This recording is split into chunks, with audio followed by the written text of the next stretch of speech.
शीतकालीन सत्र का दूसरा दिन जहां पीएम आवास के मुद्दे पर खत्म हो गया। बीजेपी विधायक और पूर्व मंत्री अजय चंद्राकर ने सवाल किया, जिसके जवाब से असंतुष्ट बीजेपी विधायक गर्भगृह में जमकर नारेबाजी करने लगे। विधानसभा अध्यक्ष ने प्रश्नकाल स्थगित करते हुए रमन सिंह, धर्मलाल कौशिक समेत 7 विधायकों को निलंबित कर दिया। बीजेपी विधायकों की मांग है कि कमेटी बनाकर पीएम आवास योजना की जांच की जाए।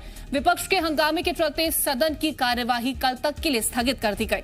दरअसल प्रश्नकाल शुरू होते ही अजय चंद्राकर ने सरकार से सवाल किया था कि क्या केंद्र के पैसा नहीं देने पर सरकार सभी योजनाओं को वापस कर देगी। चंद्राकर ने कहा था कि देश भर में किसी राज्य ने केंद्र से राशि नहीं मिलने पर योजनाओं को वापस नहीं किया।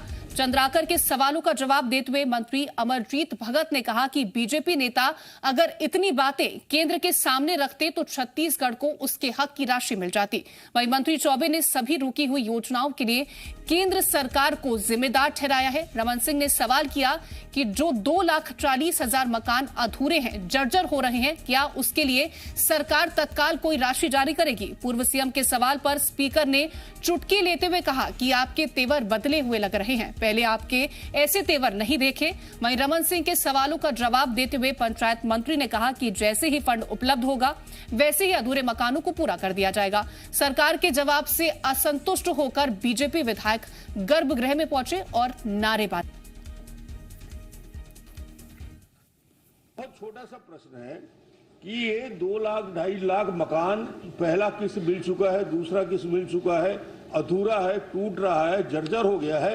ये 2-2.5 लाख मकान जो पहला दूसरा किस्त देने के बाद अधूरा है, क्या यहाँ सदन में ये बोले कि ये 2,40,000 मकान जो जर्जर होकर टूट जाएंगे, नेशनल लॉस है, गरीबों का सब कुछ लूट रहा है, तो क्या ये 2,40,000 मकान के लिए तत्काल स्वीकृति राज्य सरकार के बजट से कम राज्यांश देंगे? क्या आप 700 करोड़ लेने की बात कर रहे हैं, इसके लिए आप 1,000-2,000 करोड़ लीजिए, पूरा सदन आपको एक साथ सहमति देगा, इसमें कहीं कोई कमी नहीं होने वाली। इसका जवाब मैं चाहता हूँ, आपसे नहीं पूछ रहा हूँ मैं। आप प्रश्न कर रहे हैं कि डांट रहे हैं? अरे सुनिए ना, दोनों चलेगा, बड़े भाई हैं। माननीय मंत्री जी कान भी पकड़ सकते हैं। सिंह साहब, आज कुछ तेवर बदले हुए हैं, उस हिसाब से जवाब दीजिएगा। नहीं साहब, मैं समझ रहा हूँ, आपका तेवर ऐसा कभी देखा नहीं है।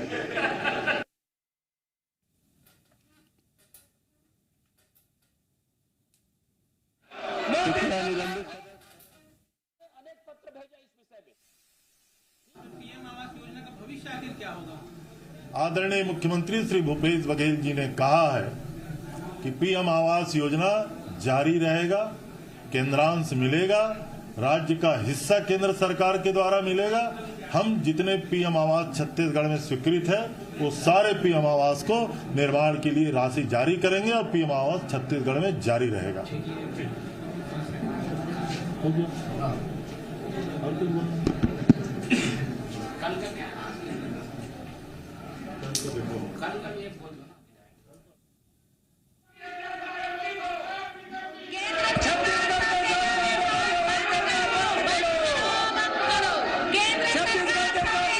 विधानसभा की प्रक्रिया तथा कार्य संचालन संबंधी नियमावली। ये कल जो सीएम ने कहा, विधायक ये कल जी ने ऐसा कहा कि वो सरगुजा से लेकर बस्तर तक दौरा करेंगे और निलंबित हो गए हैं। श्री धर्मलाल कौशिक, डॉक्टर रमन सिंह, ब्रिजमोहन अग्रवाल, मुन्नू लाल मोले, अजय चंद्राकर, नारायण चंदेल, शिवरतन शर्मा, सौरभ सिंह, दमरूधर पुजारी, रजनीश कुमार साहू, श्रीमती जितेंद्र पिछला निलंबित सदस्य सदन से बाहर जाए। मैं निलंबन अवधि के पश्चात निर्धारित करूंगा। सदन की कार्रवाई 12 बजे तक के लिए स्थगित। और उनकी जवाबदारी है कि सरगुजा से लेकर के बस्तर तक सभी सीटों में, सभी विकास खंडों में जाकर के वो कांग्रेस की मजबूती के लिए काम करेंगे और इस बार से भी अधिक बहुमत से छत्तीसगढ़ में कांग्रेस की सरकार की वापसी करेंगे। और किसी भी नेतृत्वकर्ता को, नेता को इसी प्रकार से अपने साथियों के साथ हौसला अफजाई करना चाहिए। हम सब कांग्रेस विधायक दल ने माननीय मुख्यमंत्री जी के प्रति आभार व्यक्त किया है। देखो, एक महत्वपूर्ण चीज नहीं पूछ रहे हो आप लोग। माननीय प्रधानमंत्री जी ने कल गंगा में स्नान किया, अपने हाथ में गंगा की कलश लेकर के भगवा पहन करके जा रहे हैं, लेकिन दुर्भाग्य से वो जूता निकालना भूल गए। सही भूल गए। गंगा माता हम लोग जवारा भी लेके जाते हैं,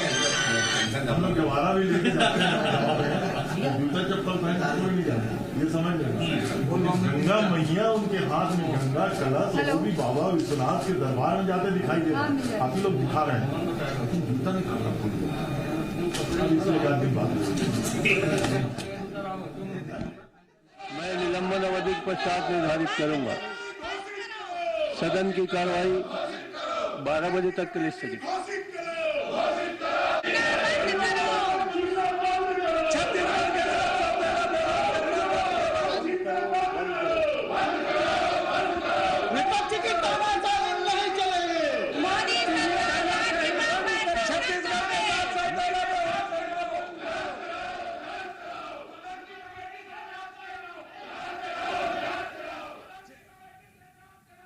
तो तमाम जानकारियों के साथ हमारी संवाददाता रजनी ठाकुर जुड़ रही है। रजनी, देखिए, जिस बात की आशंका जताई जा रही थी कि हंगामेदार रहने वाला है, वैसा ही देखने को मिला और हंगामे की भेंट चढ़ गया आज का दिन।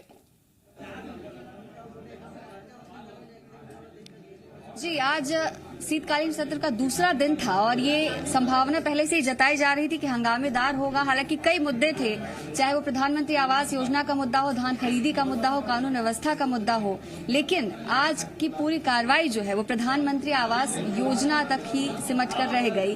विपक्ष ने सवाल उठाया कि आखिर 8 लाख से ज्यादा गरीबों का आवास सरकार की लापरवाही की भेंट क्यों चढ़ गया। इस पर जवाब भी आया सरकार की तरफ से। बार बार यही जवाब दिया गया कि जब तक केंद्र से राशि नहीं मिलेगी, जब तक केंद्र को जो राज्य का हिस्सा देना है वो राज्य को नहीं मिलेगा, तब तक इस योजना को आगे बढ़ाना मुश्किल है और उसके बाद ही राज्यांश भी जारी किया जा सकता है। इसी मामले को लेकर सबसे पहले तो विपक्ष ने वेल में पहुंचकर नारेबाजी की, जिसके बाद जो विपक्ष के विधायक हैं उनको निलंबित कर दिया गया और इसके साथ ही सदन की कार्रवाई भी। आप जहां पर मौजूद है वहां पर बीजेपी के तमाम नेता हैं, उनसे सवाल करने की कोशिश करिएगा, उनसे जानने की कोशिश करिएगा। देखिए, अभी इस वक्त पंचायत मंत्री टीएस सिंहदेव आए हैं, इन्हीं के विभाग का सवाल था जिस पर हंगामा हुआ है और इनका जवाब भी सुनिए।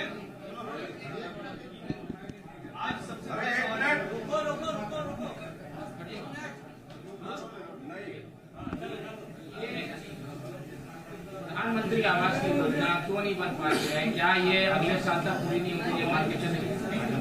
पहले आप सबको प्रणाम। बहुत दिन बाद आप लोग के सामने आ पाया हूँ। और जहाँ तक प्रधानमंत्री आवास योजना का सवाल है, इसमें माननीय मुख्यमंत्री जी ने एक जायज प्रश्न उठाया था कि आप योजना चलाते हो प्रधानमंत्री के नाम पे और 40% राशि लेते हो राज्य सरकार से। जमीन हमारी, सारा चीज हमारा, संसाधन हमारा, 40% पैसे भी, और नाम आप लेते हो प्रधानमंत्री जी का। तो अगर प्रधानमंत्री जी के नाम से योजना चलानी है तो क्यों नहीं आप 90% देते हो, पूरी राशि आप क्यों नहीं देते हो? एक ये प्रश्न था, ये अपने जगह था। दूसरा, 20,000 करोड़ रुपए से ज्यादा की राशि केंद्र सरकार ने राज्य की जायज राजस्व को रोक के रखा हुआ है। इन परिस्थितियों में हमारी जो स्वाभाविक प्लानिंग होती है राज्य सरकार की तरफ से कि हम किस काम में कितना पैसा खर्चा करेंगे, तो 20,000 करोड़ हमको मिलेगा, ये अनुमान लगा के ही बजट बनाया जाता है, खर्च किया जाता है। अगर आप 20,000 करोड़ रोक देंगे तो स्वाभाविक है कि आपको लोन फिर और लेना पड़ेगा काम करने के लिए, और लोन लेने की स्थिति में प्रधानमंत्री आवास के लिए जो लोन की हमारी प्रक्रिया थी उसमें बाधा उत्पन्न हो रही थी। लगातार हम केंद्र से बात कर रहे थे कि राशि दे दीजिए, राशि दे दीजिए, ताकि दूसरे कामों के लिए लोन ना लेना पड़े, और ऐसा अनुमान था कि वो देंगे पैसा, लेकिन उन्होंने नहीं दिया, इस कारण ऐसी स्थिति बनी। फिर भी 1800 करोड़ से ज्यादा का लोन लेके प्रधानमंत्री आवास कुछ स्वीकृत हुए हैं और काम चल रहे थे। कोरोना के कारण हमने अपना लक्ष्य पिछले वर्ष भी कम कराया था, कम बोला था कि इतना हम शायद नहीं कर पाएंगे, और आज भी केंद्र सरकार से 2018-19 की 25.85 करोड़ राशि हमारी लंबित है, उन्होंने नहीं दी है। इसके अतिरिक्त 2019-20 की जिस वर्ष की बात हो रही थी, इसकी भी 300.40 करोड़ की राशि केंद्र सरकार ने अपना अंश नहीं दिया है। लगातार अधिकारी उनको ये सूचित कर रहे थे, केंद्र सरकार के अधिकारियों को, कि लोन की प्रक्रिया हमारी उच्चतम जो कमेटी है उसके पास है, वो विचार कर रहे हैं। उन्होंने कहा है कि वो स्वीकृत कर देंगे और 762.81 करोड़ की जो राशि है ये जैसे ही स्वीकृत होती है हम सूचित कर देंगे। तो ये जो 300 करोड़ है आप दे दीजिए, हम इस साल का टारगेट पूरा कर लेंगे और पुराना बकाया पूरा कर लेंगे। इसी दरमियान उन्होंने अपना ये जो इस साल का आवंटन था उसको वापस कर दिया। तो केंद्र सरकार के द्वारा उसको वापस करने की स्थिति में आज ये स्थिति बनी हुई है कि हम पुनः उनसे अनुरोध कर रहे हैं कि जैसे 762 करोड़ की राशि की स्वीकृति हो जाती है, आप रिलीज कर दीजिए अपना शेयर भी और इस साल का टारगेट भी हम पूरा कर लेंगे, इस साल यानी पिछले साल। कमेटी की मांग भी की है विपक्ष ने कि पूरे मामले की जांच होनी चाहिए प्रधानमंत्री आवास योजना में। मुझे नहीं लगता है कि इसमें किसी कमेटी की आवश्यकता है। कारण ये कि सारी चीज तो पारदर्शी है, एक एक चिट्ठी, एक एक आइटम कहां से क्या है, और विलंब भी हुआ है ये भी सामने है कि आवास जो पिछले साल बनने थे हम नहीं बना पाए। तो कमेटी कौन सी नए तथ्यों को उजागर करेगी, मेरे समझ में नहीं आ रहा। सर 3 साल तो बीत गए, 3 साल में कुछ हो नहीं पाया इस योजना का, 1 साल और ऐसी बीत जाएगा, अंतिम साल चुनावी साल होता है, तो ये इसका भविष्य क्या है, फ्यूचर क्या है इसका? योजना तो देखिए, आज भी जो नारे लग रहे थे कि वापस कर लिया, पहला वापस किसने किया? केंद्र सरकार ने। राज्य सरकार ने नहीं कहा कि हम नहीं बनाएंगे। लक्ष्य वापस किसने लिया? केंद्र सरकार ने पत्र लिख के हमको कहा, और नवंबर महीने की ये बात है कि हम 17 नवंबर को शायद उनका पत्र आया कि हम इस वर्ष का उसका जो लक्ष्य है हम उसको वापस ले रहे हैं। तो सवाल केंद्र सरकार से होना चाहिए। हम समय मांग रहे थे कि हमको लोन की जो प्रक्रिया है पूरा करने में, और पूरी जानकारी दे रहे थे कि यहाँ तक पहुंची हुई है, लोन के ब्याज के दरों में अंतर आ रहा था उसको हम कम करा रहे थे, सारी प्रक्रिया से उनको अवगत कराया था। तो पहला वापिस किसने किया? राज्य सरकार ने नहीं मना किया कि हम नहीं करेंगे। केंद्र सरकार ने कहा 17 नवंबर को कि हम टारगेट विड्रॉ कर रहे हैं, इस वर्ष के लिए हम टारगेट विड्रॉ कर रहे हैं। वैक्सीन के लिए लेटर लिखा है जी, पैसों के लिए भी अलग से लिखा है कि आप इसको रिवाइव करिए, क्योंकि उन्होंने तो लक्ष्य विड्रॉ कर लिया। उनका 300 करोड़ शेष आना बाकी था उस वर्ष का, इस वर्ष का नहीं। इस वर्ष का तो हम लक्ष्य को पूरा करने की स्थिति में नहीं है, पर पुराना तो पूरा हो, और उसके बाद अगले वित्तीय वर्ष में जो बैलेंस रहेगा उसके लिए प्रावधान करेंगे।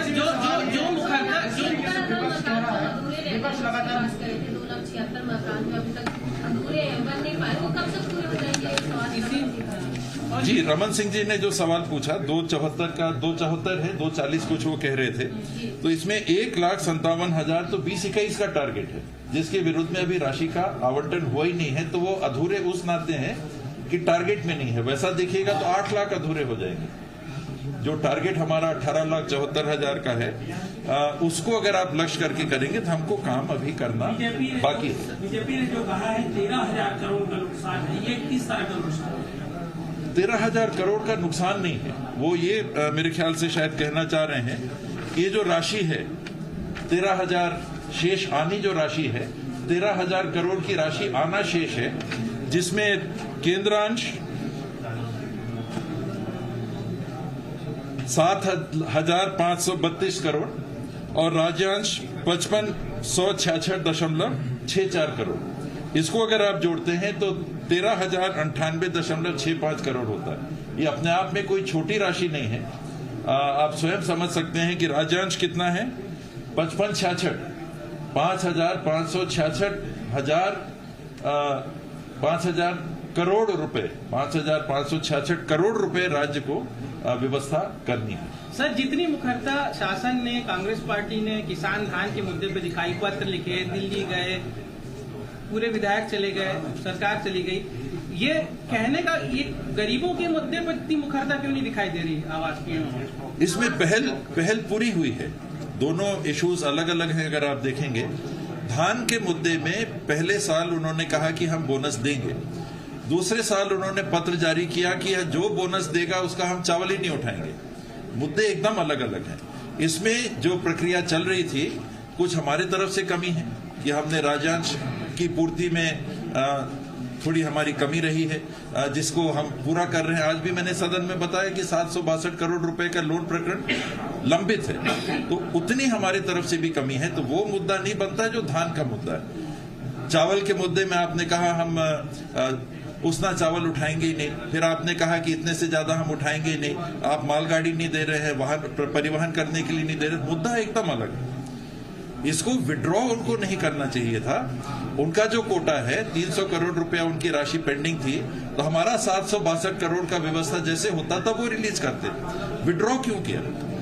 लक्ष्य को उनको कैंसिल नहीं करना चाहिए था। अगर संवेदनशीलता की बात आती है, बात तो वही रहती। उनने 800 करोड़ दिया, 300 करोड़ और देना था। 300 करोड़ रोक के रखते, आप 762 कर लो, तब फिर हम 300 करोड़ देंगे। वापिस क्यों किया उन्होंने? लक्ष्य कैंसिल क्यों किया? जबकि 20-20 हजार करोड़ से ज्यादा की हमारी राशि उनके पास पड़ी है। और अजय जी भी आज कह रहे थे कि आप राज्य सरकार से करेंगे क्या। स्वयं उनकी सरकार ने ये नीति बनाई कि हम बजट से नहीं करके हम लोन लेके करेंगे। उसी नीति पे हम चल रहे हैं।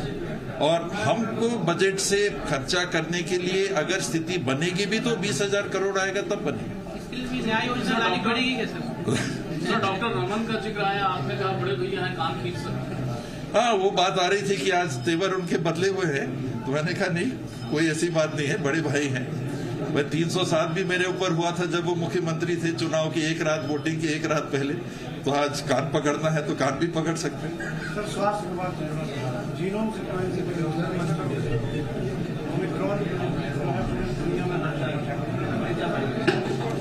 इसमें मीडिया के माध्यम से जो ओमिक्रॉन के संबंध में कोई कहता ओमाइक्रॉन है, कोई कह रहे हैं कि ओमिक्रॉन है, चिंता जायज है। समय पे मीडिया, मैं कह सकता हूं कि आभार भी करूं, धन्यवाद भी कहूं कि इसको बार बार उठा रहा है। कल यूके के प्रधानमंत्री जी ने कहा कि ओमिक्रॉन की सुनामी के लिए इंग्लैंड तैयार हो जाए। ये उनका आधिकारिक बयान व्यक्तिगत तौर पे जो उन्होंने दिया, क्योंकि वहां के जो प्रकरण बन रहे हैं, पहला ओमिक्रॉन के व्यक्ति की मृत्यु भी हुई। ये कोई डरने की बात नहीं है, ये भी मैं साथ में जोड़ दूं। लेकिन ओमिक्रॉन का जो वेरिएंट है उसके ज्यादा फैलने की प्रवृत्ति, कम से कम 3 गुना ज्यादा फैलने की प्रवृत्ति, और व्यक्ति से व्यक्ति फैलने की कम से कम 2 गुनी प्रवृत्ति इसकी मानी जा रही है। और चिंता अभी तक जिस बात की है वो ये है कि ये भी प्रारंभिक दौर में वैज्ञानिकों ने अंतर्राष्ट्रीय स्तर पे पाया है कि एंटीबॉडीज से को छका के ये जो नया वायरस है ये बदन को प्रभावित कर रहा है। लेकिन क्यों नहीं डरना चाहिए, क्यों नहीं घबराना चाहिए? इसके कोई ऐसे लक्षण अंतर्राष्ट्रीय स्तर पे अभी तक नहीं आए हैं, नहीं मिले हैं, जो ये बता रहा है कि ज्यादा घातक है, बीमारी लक्षण ज्यादा होगा। ये फैलने की प्रवृत्ति, जैसे भारत में पहले पाया गया डेल्टा वेरिएंट, 99% दुनिया के प्रकरणों में पाया जाने लगा। ओमिक्रॉन के साथ भी माना जा रहा है कि वैसी स्थिति होगी।